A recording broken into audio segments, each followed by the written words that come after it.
O que é que nós podemos esperar do próximo ano da presidência do Brasil nos BRICS? Há muita desconfiança sobre esse posicionamento do presidente Lula, sobre uma certa secundarização que ele irá fazer ou não dos BRICS, sobre, digamos, o facto de ele estar muito condicionado pelos Estados Unidos da América e pela necessidade de contrabalançar as coisas. Achas que vai haver aqui, que isso vai influenciar, que ele vai ser um aluno bem comportado do neoliberalismo, ou a própria dinâmica do real vai obrigá-lo a agir? O Brasil é um país muito complexo. O Brasil não é um país simples para se analisar, né? Porque quem acompanha a política em Brasília pode, né, trazer esse caráter empírico. Vamos lá, fazer uma consideração. O Brasil não vai sair dos BRICS. O Brasil tem uma posição, e a meu ver, o Celso Amorim, que é quem coordena, né, efetivamente no governo Lula esses aspectos da política internacional, sem prejuízo, né, do Vieira, que é o ministro das Relações Exteriores, e tem uma visão crítica de estender em demasia os países titulares integrantes dos BRICS. E o argumento dele é muito válido, para não transformar o BRICS num G77, que nada decide, só emite declarações. Há dificuldades muito grandes de construção de consensos quando amplifica em demasia. Cada assimetria, muitas vezes geopolítica ou mesmo étnica, entre determinados países integrantes, é um desafio a tornar o bloco coeso. Vide a situação envolvendo a China e a Índia, que foi um grande avanço. Digamos, a normalização, né, das relações entre o Irã e a Arábia Saudita, que a China foi a mediadora, mas é uma normalização sempre sujeita a temores, né, de retrocesso, de voltar a haver dissonâncias e dissidências. Enfim, então o Brasil tem uma visão crítica em relação a isso. O Brasil também reivindica informalmente o papel de ser o protagonista nas Américas em relação a quem vai ingressar ou não nos BRICS. E eu vou falar um aspecto pragmático, não vou fazer aqui ideologização.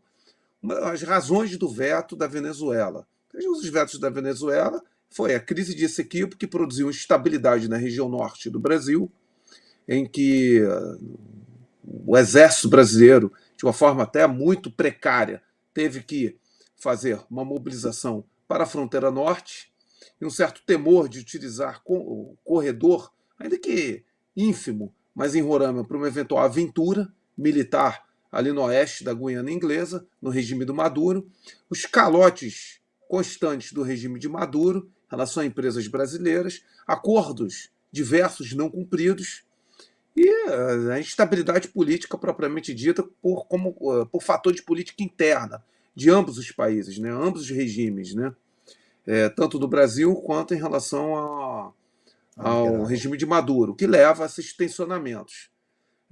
E o Brasil tem que defender seus interesses nacionais.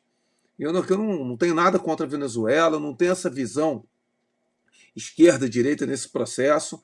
Eu sou adepto da doutrina do pragmatismo responsável, que o Brasil adotou no final dos anos 70, que até levou à ruptura do acordo militar, em 1977, entre o governo brasileiro e os Estados Unidos, e que levou, né, a chamada pragmatismo responsável com o reconhecimento da independência de Angola, de Moçambique, com o restabelecimento das relações diplomáticas com a China, e por aí vai, né, com a sinergia e convergência máxima para a exportação de tecnologia manufaturados com as autocracias árabes, né, e com as ditaduras árabes, como até precisamos nem falar da forte complementariedade que havia entre o Brasil e o Iraque, de Saddam Hussein, entre o Brasil e a Líbia, de Gaddafi, por aí vai, entre o Brasil e Angola, do MPLA, do Agostinho, dos Santos.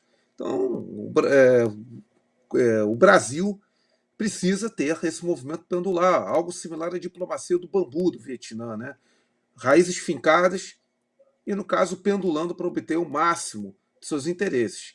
Eu creio que a política externa do governo atual tem essa caracterização. E eu preciso aqui também falar por senso de justiça, porque eu vi isso. No governo anterior, com a assunção do ministro Carlos França, que até quem é do governo atual elogio o trabalho que foi feito, houve um pragmatismo. Houve um pragmatismo em relação a não se buscar aquele alinhamento estúpido, estilo que o Milei fez na Argentina com os Estados Unidos.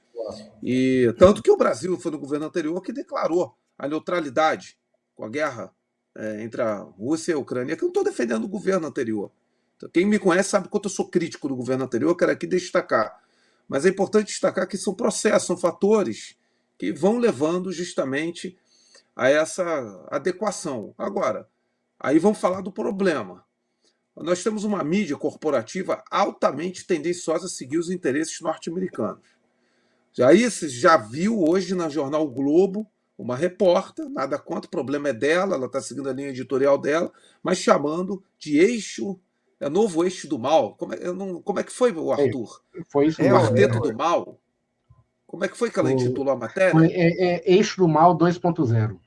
Exatamente. Eles usam Isso esse já tipo. é um indicativo claro para torpedear as relações do Brasil com China e Rússia. Isso é fato. As matérias na mídia corporativa, no G1, na Folha de São Paulo, no Estado de São Paulo, em relação à participação do governo brasileiro e Kazan, foi como se fosse um absurdo o Brasil estar ali, discutindo os BRICS. Como se fosse um absurdo. Chegou ao ponto de falar, vários, aí chama um ou outro especialista, né, que não entende, pode ser formado em relações internacionais, mas está desatualizado, não entende as profundezas do que é BRICS, para falar que é constrangedor para o Brasil estar se alinhando com ditaduras. E por aí vai, né, que quase não tem regime democrático. A gente sabe que no âmbito da geopolítica, regimes, considerações valorativas não estão acima da relação entre o Estado-nação e o seu território, o seu povo, com o ambiente a qual está inserido, na defesa dos seus interesses e, do âmbito, claro, do âmbito da sua história. Se assim fosse, os Estados Unidos não teriam, vamos lá, apoiado ao longo da sua história Baby Doc e Papa Doc no Haiti, Anastácio Somoza na Nicarágua, não teria apoiado Mobutu Sese Seko no Zaire, não teria apoiado Laurent Kabila, ok? Pinochet, por exemplo? Pinochet. Eu estou falando ainda mais radicais do que o próprio Pinochet. Então, assim, é importante aqui destacar que não tem jeito. As potências e os países, na defesa dos seus interesses nacionais, buscam se amoldar e se acomodar. E essas questões de considerações valorativas, do dever ser, me desculpe, se a gente for honesto, nem a Escandinávia segue. Nem a Escandinávia segue. Ou nos bastidores a gente vai achar que a Suécia, a Noruega, a Finlândia só buscam ter uma plataforma de defesa do meio ambiente e dos direitos humanos em relação às negociações que o fazem perante terceiros países. Então, assim, não é a realidade, mas a nossa mídia no Brasil corporativa, você me perguntou, quer pautar a formação de opinião. E aí que está, a nossa classe política é um tanto sujeita, fortemente sujeita a essa narrativa, o Arthur sabe disso, e, consequentemente, criam-se demônios, criam-se heróis através dessa mídia. Essa mídia perdeu muito poder. Perdeu muito poder. Se fosse há 20 anos atrás, eu não quero nem imaginar. Mas ela ainda influencia. E o Arthur, ele está em quantos grupos comigo, Arthur? 2, né? De debate geopolítico? 3, eu acho. E o Arthur sabe, eu sempre denuncio a mídia ocidental mainstream.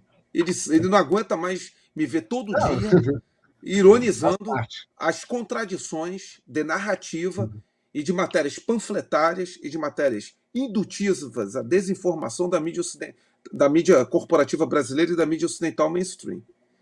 Então, nós temos realmente um país suscetível a isso. Para isso, os debates qualificados e formadores de opinião alternativos e independentes têm que crescer. A nossa comunidade vai ter 2 audiências públicas na Comissão de Relações Exteriores e Defesa Nacional sobre a importância do Brasil nos BRICS. Já foi aprovada. Aí as pessoas falam, quem fez o requerimento foi o deputado fulano de tal. Não interessa o deputado.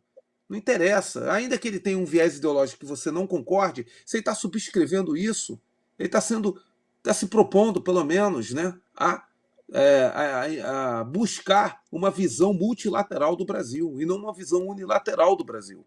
Não importa. Nessas horas a gente tem que ter uma visão pragmática, Porque se você for pelo purismo radicalizado, você não vai Mas sobreviver no isso não mundo havia atual, BRICS.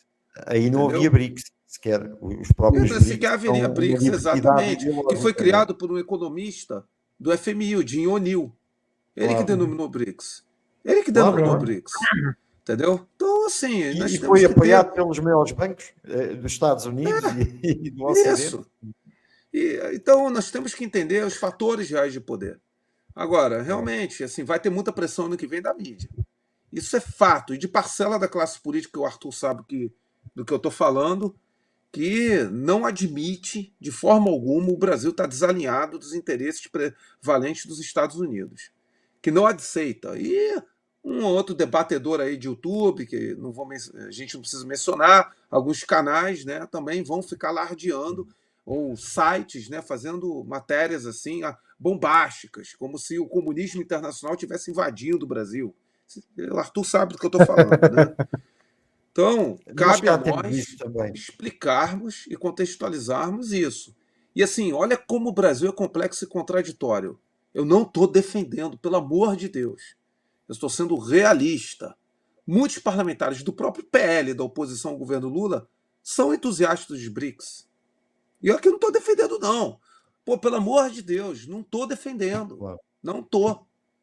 Então, assim, nós temos que nos inserir nesse debate pensando no Brasil, pensando de uma forma absolutamente pragmática e responsável. Voltar com a doutrina cada vez mais do pragmatismo responsável. Agora, ó, por que eu sempre falo o Arthur? Né? Porque ele acompanha muito nossos debates. 2026 pode ser o direcionamento que vai acontecer no Brasil.